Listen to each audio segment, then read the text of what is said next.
Thank you for waiting. And now we would like to move on to the roundtable session.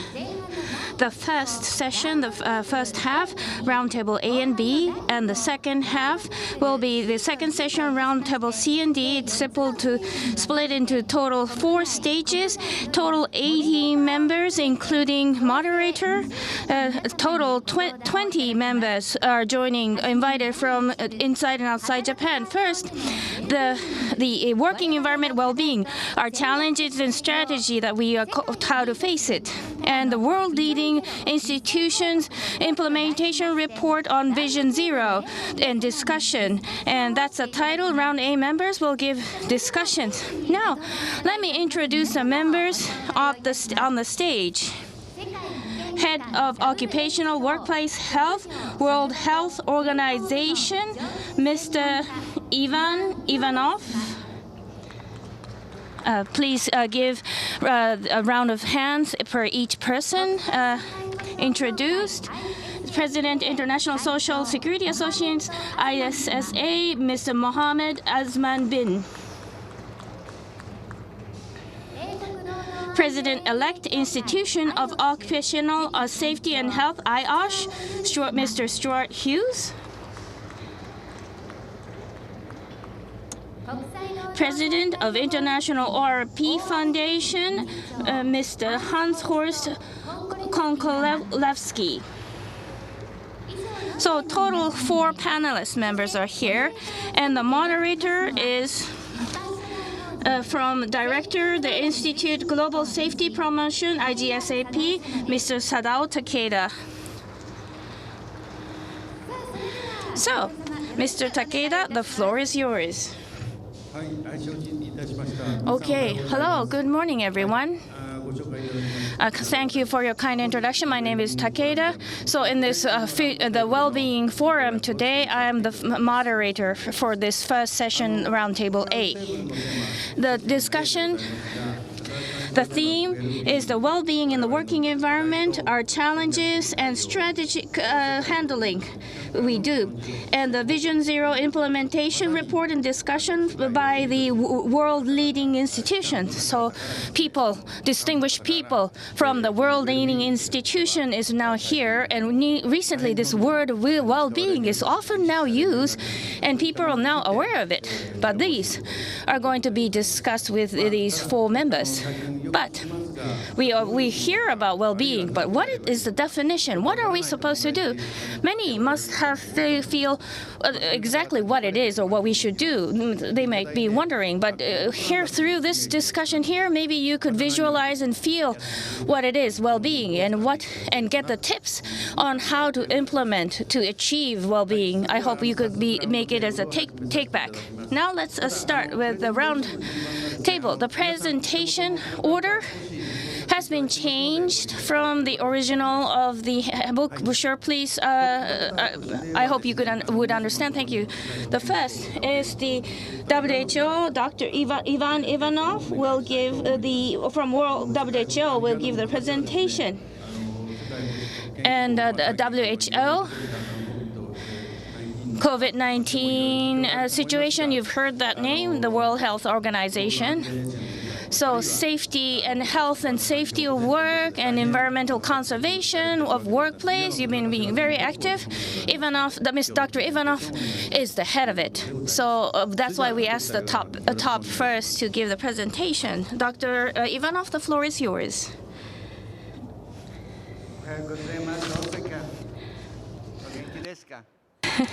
Good morning. How do you feel? And just give you a message about well-being, health, safety at the work from the perspective of the World Health Organization.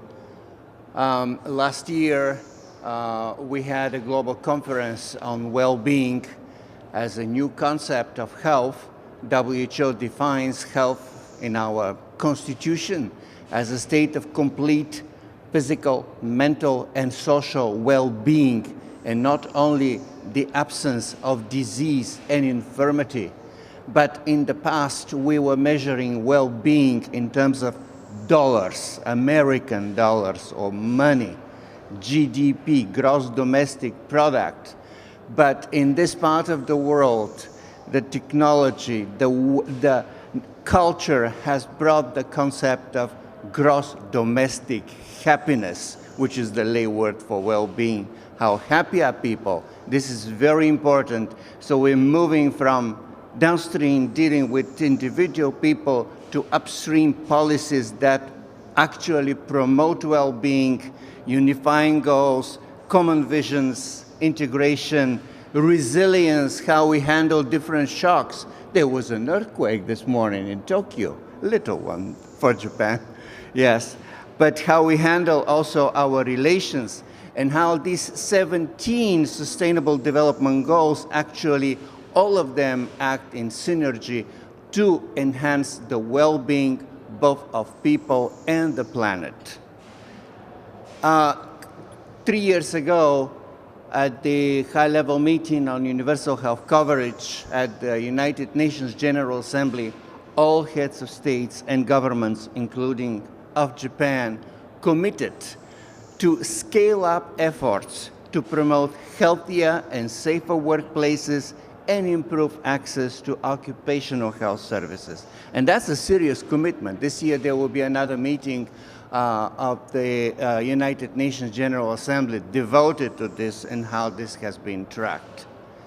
And in the World Health Organization, currently we are bringing together all actions, health actions at the workplace into a one coherent framework and strategy to protect people from occupational hazards, to promote, to allow people to make healthy choices at work, to make healthier choices, the easiest one.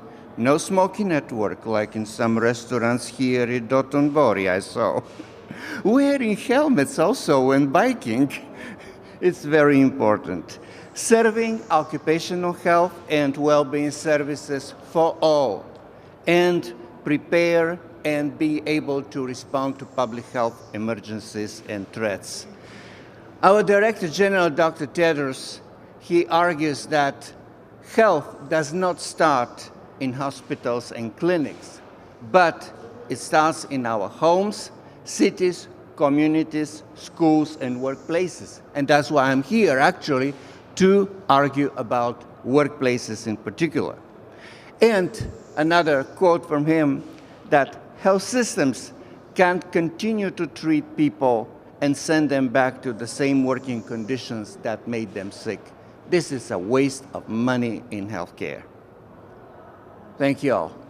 ありがとうございました。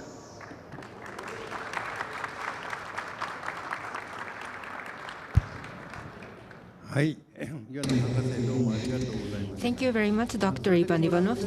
And the roundtable house goal is that for the poor presenter, after we hear the presentation, and then we have a discussion and Q&A session.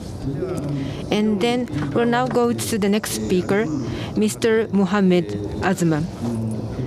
And he has been the president of the International Social Security Association, ISA. ISA, as Mr. Fujita mentioned, the core of the Vision Zero campaign started from 2017. And this is a leading organization of the Vision Zero. Dr. Azman, the floor is yours.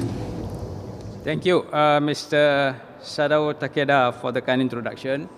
Fellow panelists, honorable participants of the forum, driven by the pandemic and rise in digital technology, the world of work has transformed significantly, where even the needs of the mind and the body at work are no longer the same. My presentation today will aim to uncover the definition of well-being, as well as our work at ISA to support and safeguard the overall well-being agenda globally. For my presentation today, I will first elaborate on the context of what well-being is to ISA and how the concept has developed over the years. Then I will highlight ISA's work in Vision Zero. We will also explore the immediate negative implication of the COVID-19 pandemic on people's well-being and mental health. Finally, I will share ISA's conceptual suggestion in tackling mental health issues through transitioning employees from their comfort zone to their growth zone at workplace. Ladies and gentlemen, I think Dr. Ivanov already shared about perspective of WHO. We look into history back in 1948. The World Health Organization, WHO, had already defined health as a state of complete physical, mental, and social well-being, and not merely the absence of disease or infirmity in its constitution. The International Labour Organization, ILO, decided in June 2022 to include safe and healthy working environment as fundamental rights at work. April 28 every year is celebrated as the World Day for Safety and Health at Work. All actors in the ecosystems, the governments, workers, employers, and workers' compensation boards should actively support and promote prevention efforts at work. ISA released a Vision Zero guide on well-being for employers and managers last year. Known as the 7 Golden Rules for Vision Zero, help organizations in measuring their preventive levels and recommending corrective actions. Within the 3 pillars of Vision Zero are safety, health, and well-being. These guidelines act as a new tool to help businesses to improve their organizational setting. These prevention activities should also include workplace health promotion activities. The program could explore adequate rest or downtime, peer support, resource adequacy, leadership support that makes the work not only safe and healthy, but also promotes well-being of the employees. Ladies and gentlemen, in a recent ISA webinar on well-being, clinical psychologist Dr. Jyoti Samara has shared several concerning statistics. According to the result of her poll, 81% of individuals felt their mental health has suffered as a direct result of the pandemic. Alcohol consumption among those aged 35 to 54 increased by 25%, indicating excessive drinking to cope with mental health. 6% of respondents reported suicidal thoughts, which is a significant increase of 2.5% from 2019. The COVID-19 pandemic made it abundantly clear that mental health issues negatively impact a person's well-being, lowering their quality of life. However, the COVID-19 pandemic was merely the beginning of much larger mental health issues that affects individuals worldwide. In a highly industrialized country like Canada, 1 in 5 employees experience a mental health issues or illness. 1 in 2 has had a mental illness by the age of 40. The annual cost of dealing with mental health issues in the workplace is estimated to be $88 billion, as more than 500,000 employed individuals are unable to work each week due to mental health issues. But the topic of mental health faces stigma and prejudice by the public. It is now more important than ever for society to recognize mental health issues on par with life-threatening conditions like cancers and diabetes. Ladies and gentlemen, another good indicator of determining an employee overall state of well-being is their level of happiness at work. At this moment, I would like to ask a question. How many of you are happy to come to work today? Think of the moment that excites you the most when coming or doing your work. Each of our answers will be different. However, it can be narrowed down to the following: the health, security, environment, relationship with others, and purpose in terms of life quality and personal growth. Conceptually, ISA measures the progression of well-being at the workplace according to zones from comfort to growth. As we progress, we will inevitably encounter a few layers of uncertainty and challenges. Thus, employers or managers must optimize workplace conditions to not only prevent stress-related issues that are affecting employees' mental health and happiness, but also work conditions that promote growth among their employees. Ultimately, our intervention would support their well-being at work in long run. Honorable participants of the Wellbeing Tech International Forum, as I have reached the end of my presentation, I would like to emphasize the great importance of preserving employers' overall well-being in the workplace. They say a sound mind comes in a sound body.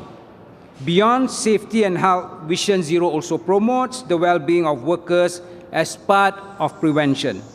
With access to the prevention frameworks under ISA, all actors, including governments and employers, can safeguard the well-being of their employees. Essentially, when employees' states of well-being at work is met, workers are better able to realize their full potential, remain productive and creative in employment, and make contributions that matter. So with that, thank you, Mr. Moderator. I hand over back to you. はい、どうもありがとうございました。ドクターズマンどうもありがとうございました。Dr. Zuma, thank you very much. はい、それでは次にですね。Now I'd like to ask Mr. Hughes from IOSH to make a presentation. Mr. Hughes is from the IOSH and he is the president-elect. Talking about IOSH, 140 countries have the membership, and this is a global organization together with ISA to develop trainers, and IOSH itself is developing the human resources as well. So I'd like to hear from him. Mr. Stuart Hughes, please. Good morning, everyone, and thank you very much for the kind introduction. I think you've heard from the panel that actually, statistically, things don't look great. Well, I'm here to talk to you about what IOSH can do to help and how we work with the people in this panel and others to collaborate to make the world of work better. It's really important that we remember the workplaces where people have the opportunity to thrive and improve their lives through working.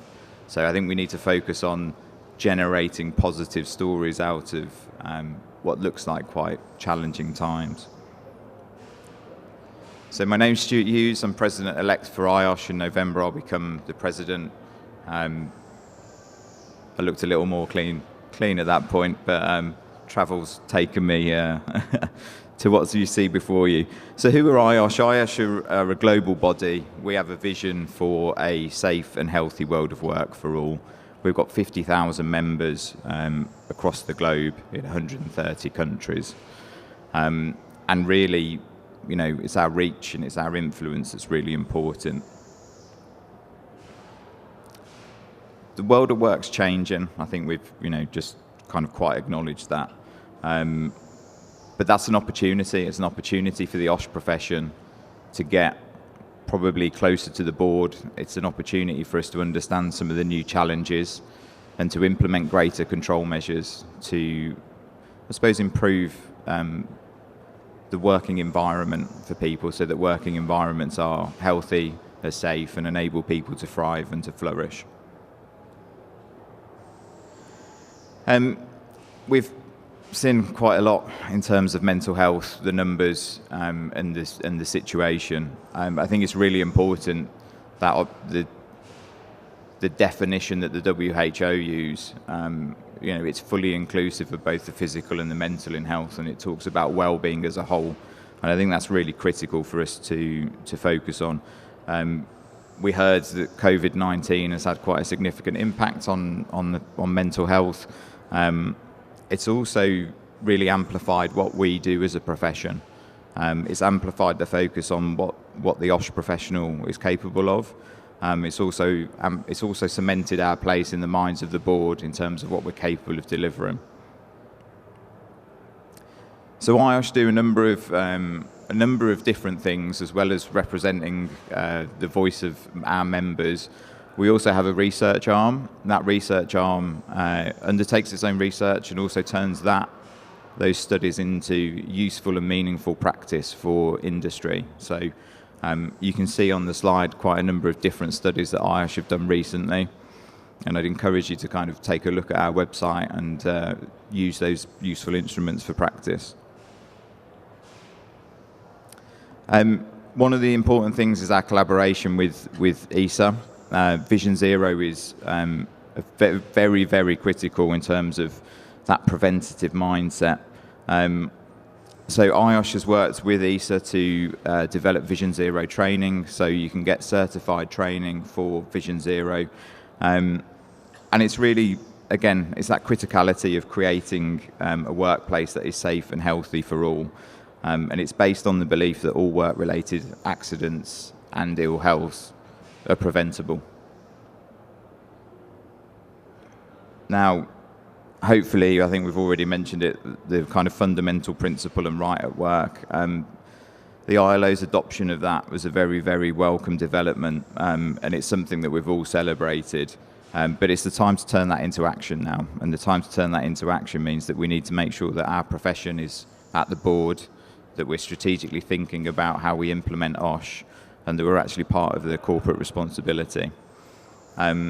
To help along that way, IOSH has developed its new 5-year strategy.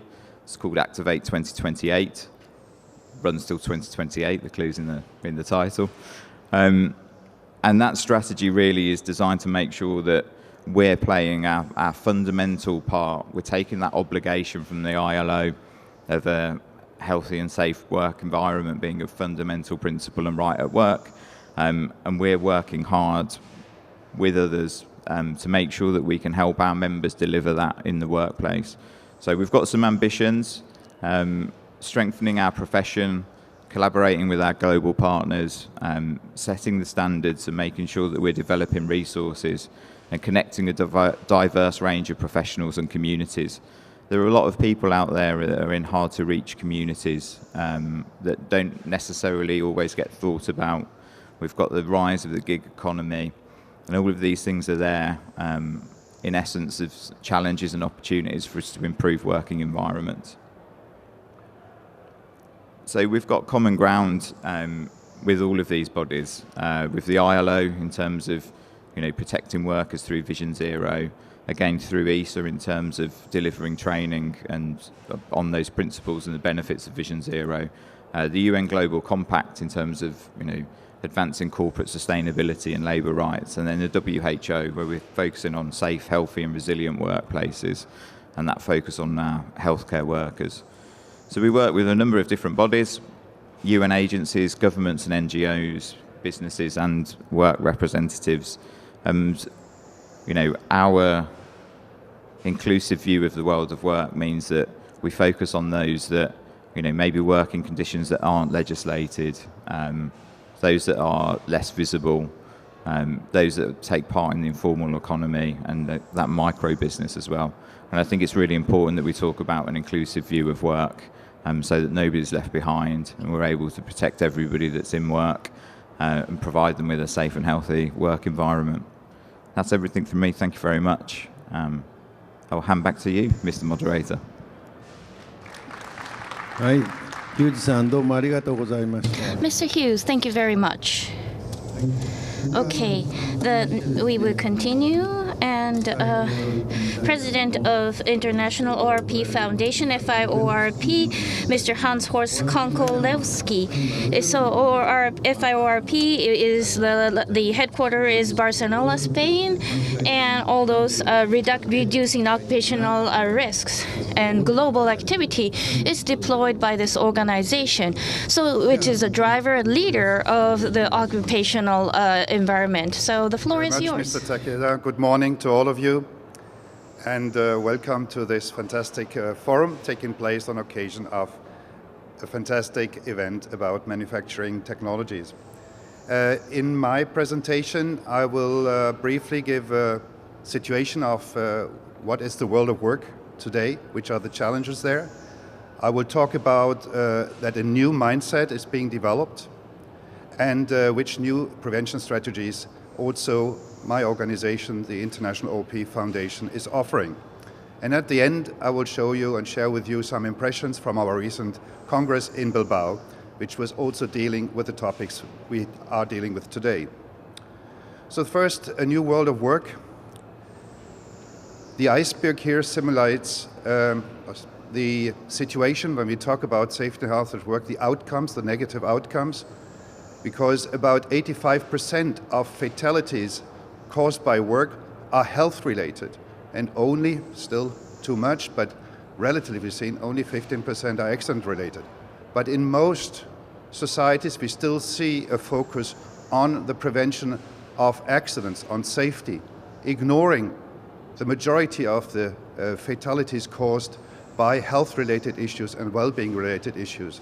So this is, for us at least, a reason to say that we need to change our paradigm in prevention in the way that Dr. Fujita has outlined earlier this morning. We have a change, demographic change, we have an aging population, we need to keep also our older workers active. We need to integrate and facilitate the integration of female labor to extend the female labor force. We need to take care of migrant workers, which often work in vulnerable environments, in cultural and language differences, and often in informal sectors. So this is another challenge for us. The world of work is changing. For most of us, it is sitting on a chair and working at a computer. So the whole integration of private life and work life, which we have seen accelerated during the pandemic, is affecting our health, our mental health and well-being, as we have seen the figures presented by ESA President Dr. Asman before. And we see digitalization. This is a fair demonstrating the wonderful new development that can be in favor of productivity and well-being, but also can represent a risk. So it has to be introduced carefully. As all other technology, it has to be assessed properly and introduced in collaboration with the directly affected, with the workers and their representatives. And finally, we have experienced the pandemic. We are so happy that this Monday also Japan joined the countries that have declared the post-pandemic period, so congratulations with this. And I think this is important. But it has learned us some lessons about the importance of having resilient, strong prevention and health promotion networks and activities in our societies. And we have seen some deficiencies that need to be addressed. And we have also seen how certain groups of employees, the workers in healthcare sectors and others, really have borne the major burden of this crisis. So a new mindset, and we can say that fortunately there is a new mindset, not just amongst the prevention community, but also amongst companies and their management. First of all, we see a management mindset that is oriented towards Vision Zero, because Vision Zero, which involves as the first golden rule that management commits to the prevention of safety now, that they care about their workers. This is something we see now develop strongly. Also in view of a labor market that in most countries has become very, very, let's say, problematic, where recruitment is difficult and people are more and more important in the organization. But we also see now, and we expect that with the adoption by the ILC of the fundamental right and principle to a safe and healthy working condition, that this also will put, let's say, be a motivator and be included in the mindset of business. The other one is that good safety and health actually is good business, and I think sometimes we forget that in our community. We talk about legislation and legal demands, but it's also good business, and we have very solid evidence produced by the ESA on these topics, that for each dollar invested you have $2.2 back. The other one is the UN's SDGs for 2030, which means a greater attention to the socio-economic impact and environmental impact of doing business, the footprint that we talk about. This has become very important to demonstrate because businesses have their responsibility within this program. And last but not least, market and investor demands for awareness and for really documenting the performance that a company has as regards both, of course, sustainability, so environment, but also for safety and health. ESG demands are very tough on this, and we expect that this will further motivate the mindset towards safety, health, and well-being. And on this background, new prevention strategies have been developed. We have already talked about, I think, the most important one, which is the ESA-led Vision Zero mindset and Vision Zero strategy with 7 golden rules, and now an increasing number of guidelines helping companies to implement a Vision Zero mindset in their company, both at the general level, but also as regards well-being. There are new guidelines about environmental issues, and there are other guidelines in the pipeline. So there are some new approaches to how to practically implement Vision Zero. I'm pleased here shortly to present my organization's bid for that, because companies would like to be more healthy and sustainable in their culture, but how to do this? And our offer is that to have a journey, to embark on a journey where we combine ESA's Vision Zero with the Sustainable Development Goals towards a business culture where people come first. So you combine Vision Zero, Sustainable Development Goals, and in the 5Z concept. The 5Z concept has been developed by ORP together with the Polytechnic University of Catalonia in Spain, and it talks about 5 zeros. The first zero is zero accidents, so we talk about how to reduce accidents and incidents at work, which was at the very beginning, 50 years ago, here in Japan, when JISHA launched its Zero Accident campaign, 50 years ago. Congratulations. Then we add to that zero diseases, so both physical and mental diseases, so a wide definition, not just the list of occupational diseases, but all diseases according to the definition also of the WHO. Zero waste is about that the company has to look into its impact on the environment, and we measure what this impact is. Then we have zero inequality, so we would like to promote diversity and fairness in the organization, an issue that has become even more important after the pandemic. And zero unawareness is about the individual right to development in an organization to seek happiness, anshin, as you talk about in Japan. So this is what we do. We have an online questionnaire, we analyze it, we prepare reports that document to the company a global picture of their performance within these 5 areas, and we provide recommendations on how there can be improvements in areas that could be at a higher level. So this is what we at least have available, and that we offer to companies, and if a company achieves a certain number of points, a result, there's also possibility of having an external audit and receive a certificate. So, but talking about what the next steps will be, our common steps, this is this global initiative about well-being, about safety, about using technology as one of the means to achieve that. And this has also been at the heart of the ORP's Congress in Bilbao 2 weeks ago, from 26 to 28 of April. And here I would like to share with you some impressions from this Congress, where we also had a strong representation from Japan and have presented the upcoming Expo as an opportunity for all to join Vision Zero, because Vision Zero for all, as you've heard, as it was adopted with the Tokyo Declaration, is now our objective. And all does not only include the workplace, it actually includes the society at large. So with this, I would like to ask for the video, please.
Thank you very much for your kind attention. Thank you. はい、コンコレスキーさん、どうもありがとうございました。 Thank you very much, Dr. Konsoletsky. Then, with the four, after the presentation of panelists, we'd like to start a discussion. However, we have not so much time left. From my side, I would like to ask a question to you and start a discussion. First question is to Dr. Ivanov. In your presentation, the final one, the director, Dr. Tedros, the health does not begin in hospitals and clinics, but start in homes, streets, schools, and communities. It really starts from communities. Very impressive word, and I totally agree with it. But to do that, for the people working in medical field and us, like labor safety fields, and also in the medical, that the preventive medicine field need a collaboration. The merge is important. So from WHO point of view, like from the doing other collaboration with other institutions, or there are some collaboration with other countries. Could you share some example on this? Thank you. Thank you very much. As you saw in the last picture that I used for the quotes of our Director General, it was saying walk the talk. And he does walk the talk. When he talks about workplaces, he means it. In WHO, we still have programs on healthy cities, healthy schools, and now he's putting the focus on workplaces.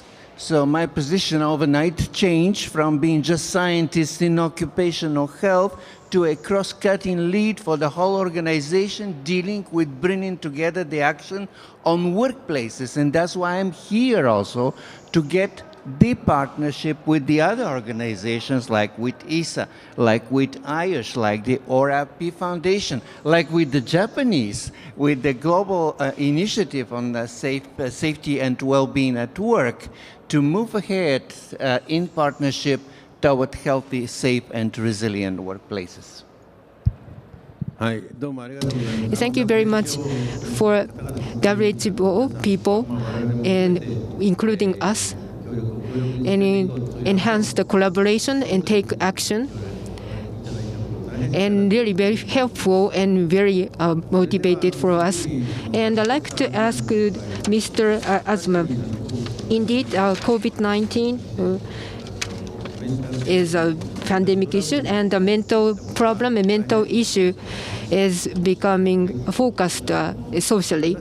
And I agree that, but at the same time, thinking the enhancement of the future well-being, especially the aiming for a growth zone, not only that resolving the mental health is not enough, but having more a progressive or proactive mindset or communication with others, that those kind of elements is needed, I think. I think that is a challenge, I think. So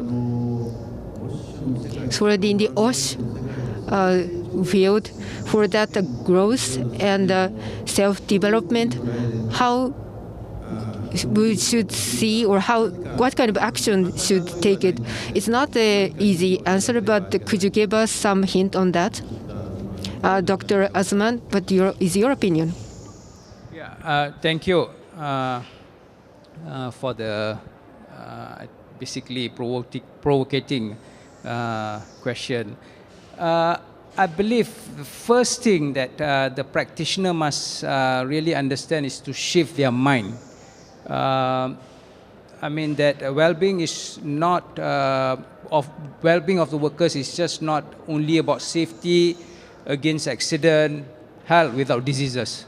I think this is very important, because currently what our understanding is, you see, all this while, hundreds of years, OSH is about machine safety, then we move to system safety, and now we are talking about safety culture. But when we look at, I mean, the current approach, pandemic COVID-19 actually taught us a lot of new outcome and new event. So that is the reason why I think it is timely for us to look at workers as a whole. I mean, it's not just looking at accident, just looking at disease, but we have to really consider them as a whole human being. And then only I think we really need to get them to be free from injury. They need to be healthy. They must also contend with their job and well-being. So I think this will be change of mindset, the approach in future. This is some of my thought. Thank you. Thank you very much.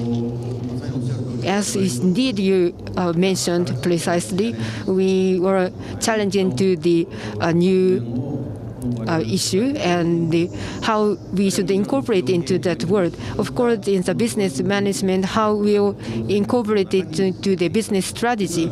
And these are tested for us. And I would like all of you to collaborate each other to work on. And this is, of course, the Vision Zero for all. Thank you very much.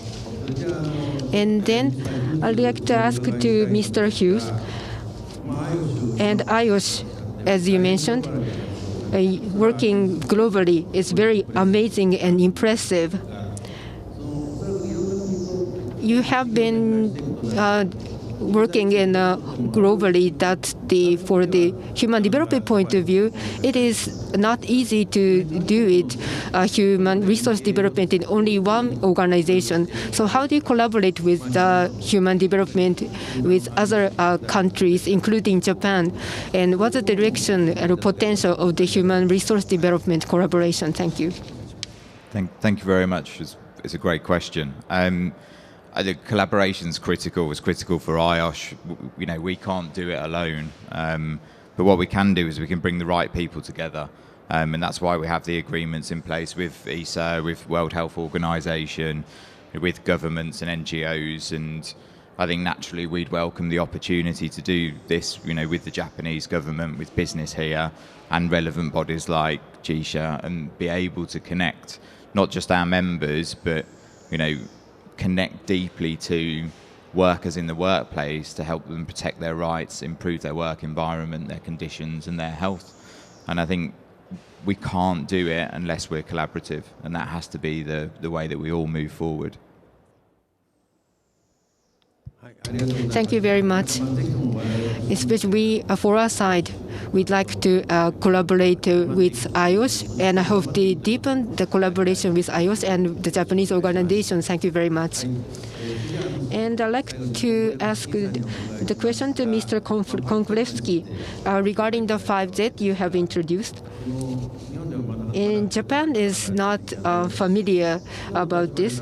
From a business point of view, for example, in the environment, there is ISO 14000 series and labor safety management like OHSMS. There are already some existing management, but what's the relationship between these existing management and 5Z? Could you precisely talk about it? Yes, thank you very much for this question, which I think is important because, as I said, there are many new instruments now being developed trying to reflect this change from a safety culture to a safety and health culture to a safety, health and well-being culture. And this means we also need to enlarge our scope of what we measure traditionally. And the different standards that have been developed, certification systems, management systems that have been developed are all in their place and they're all fine. What we try to achieve with 5Z is to establish a more global, holistic view on the organization, because all the standards and tools you have mentioned are focusing on certain aspects of these 5Zs. They don't give a holistic picture. This means also that it is not clear to top management where there is really a resource need, where there really is an improvement need, because each area will come and bring their individual issues to the board, but without looking at a more holistic situation for the company. And as resources are scarce, we believe this would be good both for the 5 areas to be covered, but also for the company itself and its use of resources.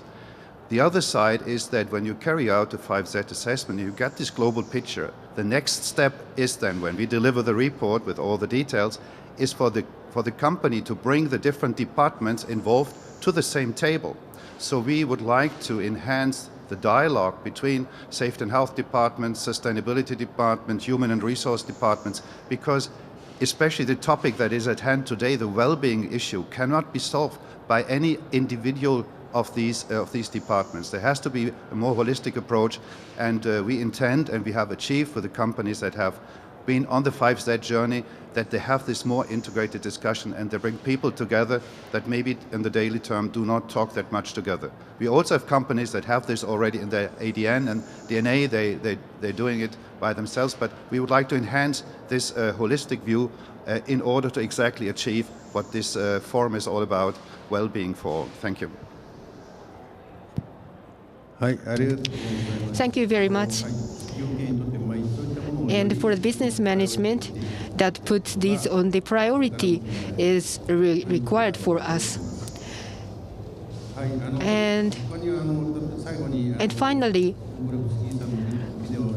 as Mr. Konflitsky said that the relationship with the Expo and the challenge, using that opportunity and how to use that vision and the well-being, I'd like to ask opinion. However, we don't have much time limited. I'd like to introduce myself. But yesterday we had a global initiative and discussed with each other.